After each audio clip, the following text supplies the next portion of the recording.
All right, joining me in studio to discuss all the chaos that has been the Panthers season so far is Locked On Panthers, Julian Council. Julian, appreciate the time as always. We just heard part of what Bryce Young had to say there. He spoke to the media on Thursday. What do you make of what he was saying? I agree with what he's saying from a principle of if you don't play well, then you get benched. And the way Bryce was playing the last 2 weeks was eventually going to land him in this position. I was surprised, though, Ashley, that they decided after 2 games, based off of all they did this offseason, try to help Bryce, that they decided, no, actually, we're going to sit him down, continue to develop him. But he's right. He didn't play well enough. And had he played well enough, we're not having this conversation yesterday. We're having this conversation right now. So I do appreciate him taking accountability. But I can't help but sit here and still think maybe the Panthers could have done more to help Bryce Young a year ago to where we're not sitting here talking about this right now. Yeah, a lot of ups and downs in his short time with the team, a lot of turnover, a lot of change, not a lot of stability there. Do you feel like there is an opportunity for Young to revive his career with the Panthers or be it elsewhere?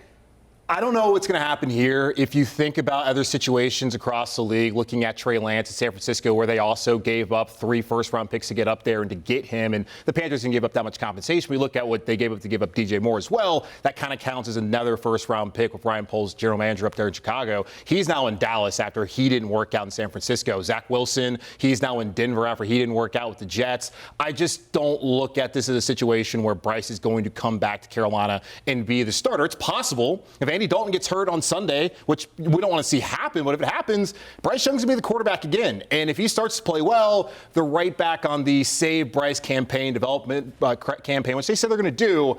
I just have a hard time seeing him be able to revive his career here in Carolina. Once they made this decision, it felt like this is a decision to move on permanently from Bryce Young after the season's over. Have you been surprised at all by what we've heard from Dave Canales in his press conferences when he's been asked about Bryce or the confidence or all this, and he's like, my focus is on the team and the team winning? So is it just me or is it you as well? That's a completely different Dave Canales than we saw all dating back to when he first arrived to Sunday when he said, not once but twice, Bryce Young is our quarterback. And then on Monday, Is this the same Dave Canales? Like, he didn't want to answer any questions. People even asked him, "Oh, hey, what are you going to see out of Andy Dalton potentially?" Like, I don't want to get into all that. I've been kind of shocked by the Dave Canales that we've seen. It's not been the effervescent, smiley, positive guy that we've seen in the past. And it is interesting that he came out and said that I'm doing what's best for the Carolina Panthers. My job is to win games for the Carolina Panthers, when it's always just been characterized as his job was to help Bryce Young. Do for Bryce Young that he did for Baker Mayfield last year in Tampa and Geno Smith the year prior to that in Seattle. So it is interesting that if this truly was his decision, that he has put the team ahead of the development of the quarterback. When you look at it, that's the big key why he's here as the head coach in the first place. Yeah, life comes at you fast, they say. I said let's see how he is week 6, but week 2, we're getting a reality check real quick. Speaking of the team and the direction that they're going, Andy Dalton starting on Sunday. What do you think we're going to see from him when he takes the field? I don't think we're going to see 50 passes and 350 yards passing like we did last year in Seattle. It's certainly possible. What I want to see from Andy Dalton is a functional offense. What I'm sure all of our viewers and the Panther fans out there want to see is a functional offense. I asked fans before the season, like, what are your expectations? They just asked for competence. Week 1, week 2 against New Orleans and Los Angeles, that was incompetence. You saw a quarterback just could not function, did not trust the pocket, was not accurate. I'm expecting Dalton to trust the pocket, which has been pretty good. He hasn't been, Bryce wasn't under siege like he was last year these first 2 weeks. And I also expect the receivers to be involved. Deontay Johnson has 34 receptions and on 49 routes run. He was brought in here to be the number 1 receiver, to be the X, be the first read.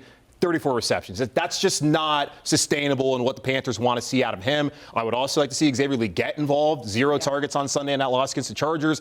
I'm expecting a more functional offense, and an offense probably more balanced also with the run game and a passing game that looks like an NFL passing game, which we have not seen so far the first 2 weeks, and even, of course, points in time last year with Bryce as a starting quarterback. Yeah. Okay. So you just want to see functional offense is what you're looking for. But low bar. On the off chance that it goes well above the low bar, you've just said it, and Andy balls out, what do you think that means for Carolina? What do you think the narrative is going to be now? Oh, man, that they wasted 2 weeks with Bryce Young as a starting quarterback. I'm sure that will be a narrative put out there. Also, it probably puts him in a position where, Andy's going to turn 37 next month in October. Like, that's not young, but it's also really not that old in this day and age in the NFL. If he does play well, plays like he played last last year in Seattle and can carry that throughout the rest of the season, I still don't feel like this is going to be a team that's going to be in a playoff contention based off of how poorly the defense has played. But you can see what you have in him in the offense and be able to evaluate the rest of the roster and try to think about next year. Do you bring back Andy Dalton? Do they wait and hold off before they try to get the franchise quarterback? Or do they show the same impatience and not willing to see anything through like they did with Teddy Bridgewater, with Sam Darnold, with Baker Mayfield, Bryce Young? That will be interesting to see. That could change what the plans are for the future. But let's just take it week by week here. Yeah. Let's let things play out, and then we'll find out possibly in January what they want to do long term. But it would be nice to see Andy Dalton have some success, especially next week when his old team comes to town. Yeah, I think he's going to be fired up. I mean, when we talked to him in locker room, you could feel the excitement. So despite the chaos, he is excited for that opportunity. All right, final thoughts. Can the Panthers get in the win column? Yes, they can. The Raiders did win on Sunday against the Ravens. Really good team. But here's a good thing for the Panthers. They're the worst rushing team in the NFL through 2 weeks. While the Panthers are the worst rushing defense, so something has to give. They're a little banged up on the defensive line, but I think they're going to be better defensively. Put it on Gardner Minshew. And in the offense, it's got to be better. So I'm expecting they're going to have an opportunity. Not going to call them to win, but yes, they can get in the win column 1 and 2, and then have fans excited for the second home game next weekend against Cincinnati. Okay, best case scenario, we'll take that. Julian, yes. Appreciate the time as always. And for more of Julian's insight and our full conversation, download the WCNC app, head to WCNC.com, or visit where the Locked On podcast lives, right? There we go.